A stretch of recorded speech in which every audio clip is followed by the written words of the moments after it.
Existem momentos na história em que o destino da humanidade é decidido longe dos campos de batalha.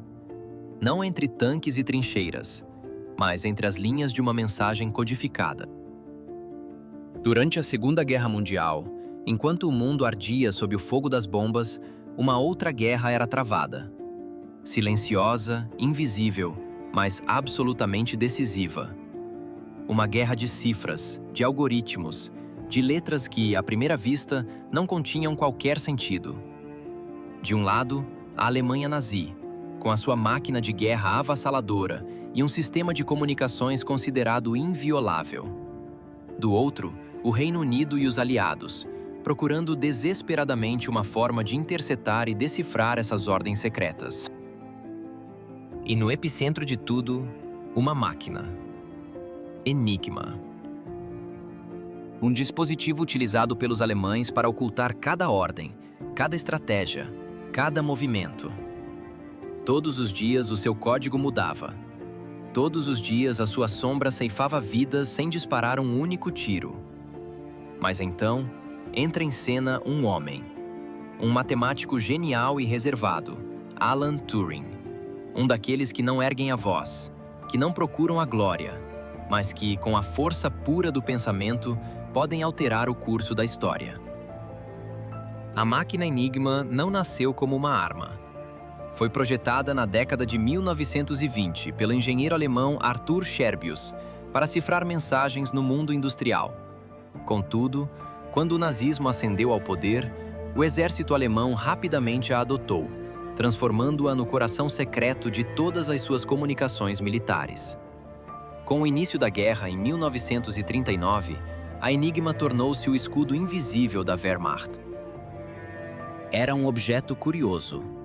Parecia uma máquina de escrever, mas o seu interior albergava um complexo sistema de rotores que, a cada tecla pressionada, alterava a combinação de forma automática. Na prática, cada letra digitada transformava-se noutra, segundo um padrão que mudava incessantemente. A cada 24 horas, a configuração da máquina era redefinida. As possibilidades eram quase infinitas. Estimava-se que existiam mais de 150 bilhões de combinações possíveis. Quem quisesse decifrar uma mensagem teria de encontrar a chave exata antes que o dia terminasse. Depois, tudo seria reiniciado. Enquanto isso, as comunicações alemãs atravessavam a Europa. Comboios militares recebiam ordens. Frotas de submarinos, os temíveis U-Boot, afundavam navios aliados no Atlântico com uma precisão mortífera.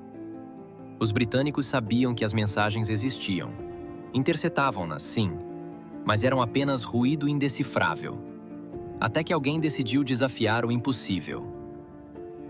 A norte de Londres, oculta entre árvores e silêncio, erguia-se uma propriedade anônima, envolta em secretismo. Chamava-se Bletchley Park. Não era uma base militar, nem um centro de comando. Era algo diferente. Um lugar onde a guerra se travava com o intelecto. Pois, por vezes, as maiores batalhas da humanidade não são vencidas com o estrondo do aço, mas com o silêncio de uma mente a decifrar o impossível. Nas sombras de uma Europa em chamas, uma guerra diferente era travada. Uma guerra silenciosa, travada não em campos de batalha lamacentos, mas nos corredores austeros de mansões rurais e em salas repletas do zumbido de máquinas. O Império Britânico, confrontado com a aparente invencibilidade do código alemão, convocou um exército de um tipo diferente. Os melhores matemáticos, os mais astutos linguistas, mestres de xadrez e os pensadores mais heterodoxos do país foram reunidos sob um véu de segredo absoluto. O objetivo era singular e monumental: fraturar a Enigma. Decifrar o indecifrável. Vencer a guerra sem disparar um único tiro, desvendando os segredos mais profundos do inimigo. E entre todos aqueles rostos, ansiosos e brilhantes, havia um que não passava despercebido. Não pela sua voz, raramente ouvida, nem por um carisma que não possuía, mas pelo seu olhar. Um olhar que parecia ver para além das paredes, para além dos símbolos, perscrutando um universo de lógica pura que só ele habitava. O seu nome era Alan Turing.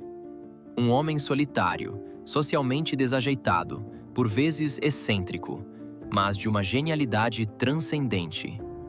Falava pouco, caminhava com a cabeça baixa, mas na sua mente moviam-se engrenagens de ideias que o mundo ainda não estava preparado para compreender.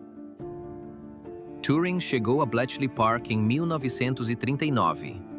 Tinha apenas 27 anos. E desde o primeiro dia, a sua percepção aguda cortou através do esforço convencional. Ele compreendeu com uma clareza desoladora que tentar decifrar a enigma manualmente era como tentar esvaziar o oceano com um dedal. Era uma tarefa para além da capacidade humana.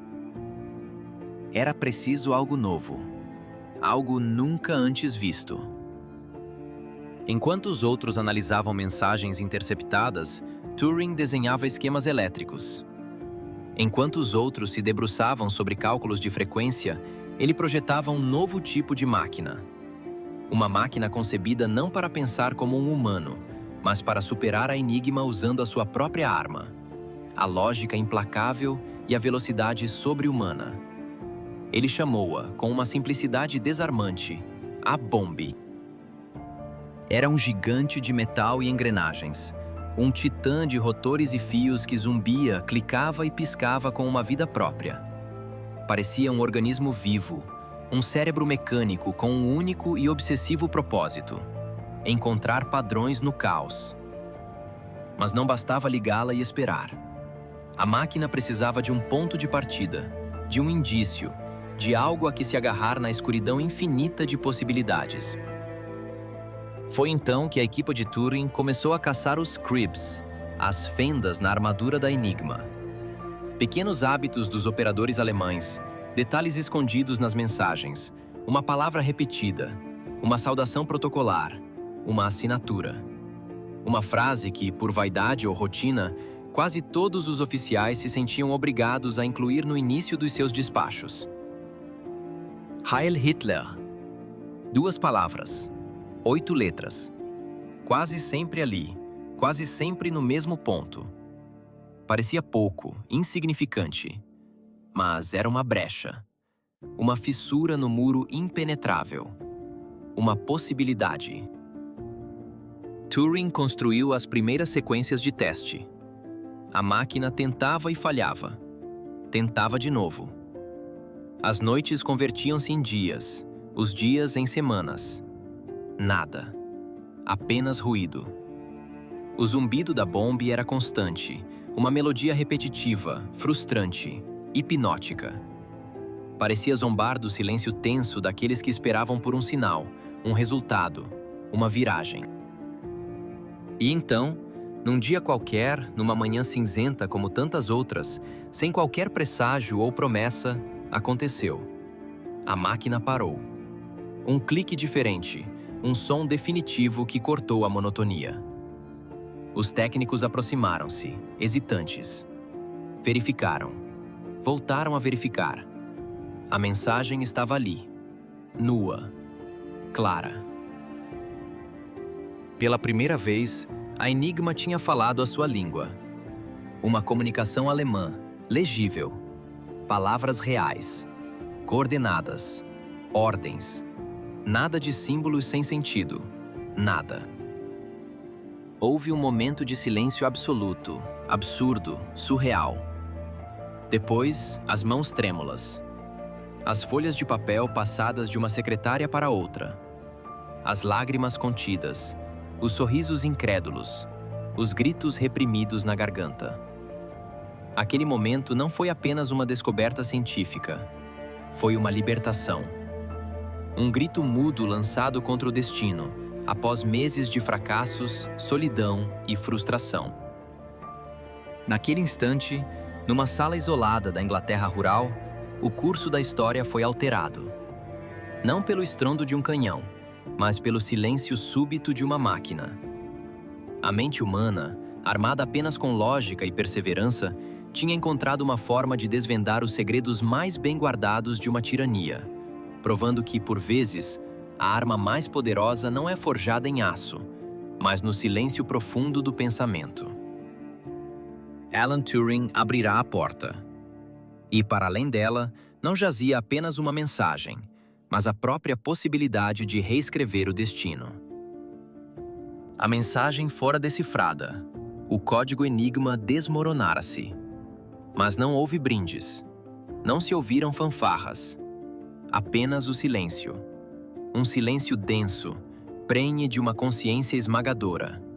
Porque, a partir daquele instante, cada palavra alemã que cruzava o éter era uma faca de 2 gumes. Cada ordem interceptada era uma oportunidade de prevenir, de contra-atacar, de salvar. Mas era também uma condenação. Porque decifrar significava escolher. Escolher quem vive e quem morre. Em questão de horas, as primeiras mensagens cruciais foram transmitidas em segredo absoluto para Londres. Os oficiais britânicos analisaram-nas com um espanto incrédulo. Eram reais. Eram precisas. Uma frota alemã, uma matilha de lobos de aço, preparava-se para aniquilar um comboio de navios aliados nas águas gélidas do Atlântico Norte. Graças àquela informação sussurrada através de fios e de cálculos, a rota do comboio foi alterada a tempo. As naus, carregadas de mantimentos e de homens, deslizaram para a segurança da névoa. Centenas de vidas, poupadas a um ataque que, para o mundo, nunca chegou a acontecer. Sobreviventes de um futuro que apenas um punhado de gênios em Blatt. Mas este poder divino trazia consigo uma maldição. Não se podia intervir sempre. Não se podia salvar todas as vidas. Se os alemães se apercebessem, se por um momento suspeitassem que a sua preciosa enigma já não era inquebrável, a chave mestra da guerra seria trocada. E tudo, absolutamente tudo, estaria perdido. Começava assim uma nova guerra. Uma guerra invisível, travada não com balas, mas com escolhas morais impossíveis. Saber e não agir. Ver a tragédia a desenhar-se no horizonte e permitir que acontecesse, para proteger o segredo maior. Aceitar a morte de alguns, para garantir a salvação de muitos outros no amanhã. Turing e os seus colegas viviam neste limbo agonizante. Cada mensagem decifrada era uma lâmina. Cada decisão pesava como uma sentença. Não eram soldados no campo de batalha, mas carregavam nos ombros o peso de exércitos inteiros. E para eles não havia medalhas, não havia reconhecimento público, apenas o zumbido incessante da máquina. O tic-tac mecânico da bomba que pulsava dia e noite, como um coração artificial a manter a Europa viva. Disse que quem vence a guerra escreve a história. Mas, por vezes, quem a vence não pode sequer sussurrar o seu nome. O trabalho de Turing e da sua equipa em Bletchley Park permaneceu um segredo de Estado, total e absoluto, durante anos, durante décadas. Enquanto os soldados combatiam em África e na Normândia, entre os escombros de Berlim, enquanto o mundo assistia às frentes de batalha, às invasões, às bombas que rasgavam os céus, ninguém sabia que as jogadas mais cruciais eram feitas num teclado, no interior de uma sala anônima. Ali, onde os números se tornavam armas e o silêncio era a mais potente das munições. Os historiadores estimam que a decifração da enigma encurtou a guerra em pelo menos 2 anos. Alguns arriscam dizer 4. Milhares de bombardeamentos evitados. Milhões de vidas salvas. E, no entanto, o nome de Alan Turing nunca surgiu num jornal. Nunca foi impresso num livro de história do pós-guerra. Nenhuma medalha adornou seu peito. A vitória teve o som do silêncio, e a história foi escrita com a tinta invisível do sacrifício. Talvez as maiores batalhas não sejam vencidas com estrondo, mas na quietude de uma mente que ousa desafiar o impossível, mesmo que o seu único prêmio seja o esquecimento. Enquanto o mundo exultava com o fim do conflito, ele regressava às sombras. A sua tarefa estava terminada, e com ela, a sua glória silenciosa. O seu segredo tornou-se um fardo esmagador, uma vida inteira reduzida ao silêncio imposto por um juramento de Estado. Ninguém podia saber. Ninguém devia saber. Mas para ele, a guerra nunca tinha realmente acabado. Apenas se transformara. Nos corredores úmidos e secretos de Bletchley Park, Alan Turing tinha salvado milhões de vidas. Tinha vergado a mais complexa máquina da Alemanha nazi, a Enigma, um monstro de rotores e cifras considerado inquebrável. Com a sua própria máquina, a bomba, um precursor colossal do computador moderno, ele e a sua equipa tinham decifrado o fluxo de comunicações que alimentava a máquina de guerra de Hitler, mudando o destino do mundo. Mas, para o seu país, na paz que lhe ajudara a conquistar, ele não era um herói. Não era sequer um homem livre. No ano de 1952, 7 anos após o armistício, foi detido. A acusação? Indecência grosseira. Turing era homossexual. E na Inglaterra rígida e paranoica do pós-guerra, amar a pessoa errada era um crime. Não importava o que fizera pela pátria. Não importava que, sem a sua mente brilhante, a guerra pudesse ter durado mais 2, talvez 4 anos, custando incontáveis vidas adicionais. Ele era diferente, e isso bastava. Ofereceram-lhe uma escolha que não era escolha alguma: a prisão ou a castração química. Ele escolheu a segunda, numa tentativa desesperada de continuar o seu trabalho, de não deixar que a sua mente fosse enjaulada atrás das grades. Mas o preço foi devastador. O tratamento hormonal destruiu-o, física e psicologicamente. O seu corpo mudava, a sua mente, a fonte do seu gênio, começava a apagar-se.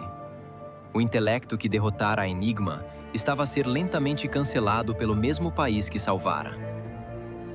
Em 1954, com apenas 41 anos, Alan Turing foi encontrado morto na sua casa. Ao lado da sua cama, uma maçã mordida, envenenada com cianeto. Um eco sombrio do seu conto de fadas favorito, A Branca de Neve. Suicídio? Um acidente? A certeza nunca foi alcançada. Mas a imagem permanece, dolorosa, simbólica. O pai da inteligência artificial, o pioneiro da computação, o homem que deu ao mundo um vislumbre do futuro, morria em silêncio, esquecido, condenado por quem era, não pelo que fizera. Durante décadas, o nome de Alan Turing permaneceu um fantasma nos arquivos, uma nota de rodapé classificada. Ninguém falava dele. A sua máquina, o seu sacrifício, a sua mente, tudo foi sepultado sob o peso do segredo de Estado e do preconceito social.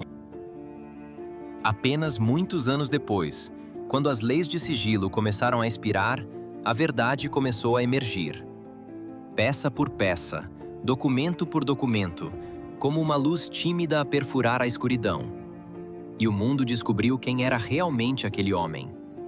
Não um excêntrico, não um criminoso, mas um gênio, um salvador. Em 2009, o governo britânico pediu desculpas publicamente. Em 2013, a rainha concedeu a Turing o perdão real póstumo.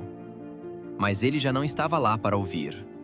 O seu nome, contudo, regressava finalmente à luz. Com ele, veio o reconhecimento. Universidades dedicaram-lhe salas, museus dedicaram-lhe exposições inteiras. As conferências sobre inteligência artificial começaram a levar o seu nome. E em 2021, o seu rosto apareceu na nota de 50 libras esterlinas. Onde outrora fora apagado, era agora honrado. Alan Turing não venceu a guerra sozinho.